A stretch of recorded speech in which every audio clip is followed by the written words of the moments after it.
Want to start a YouTube channel but don't want to show your face? In this video, I'll show you 3 easy ways to create faceless YouTube videos, step by step. First, screen recordings.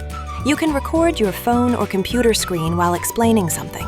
Perfect for tutorials, app reviews, or how-to guides. On your phone, just swipe down and hit the screen record button.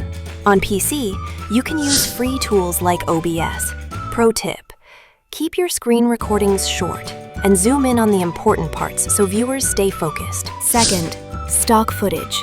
Sites like Faceless and Pixabay give you free video clips. Add a simple voiceover, and boom, you've got professional-looking content. This works great for motivational videos, tutorials, or storytelling content. Pro tip: always pick clips that match your topic so your video looks natural and professional. And third, AI tools.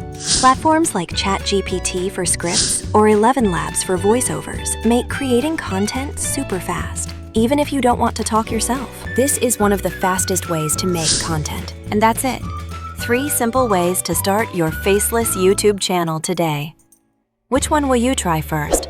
Comment below, and don't forget to subscribe to Hidden Hustle for more faceless YouTube tips.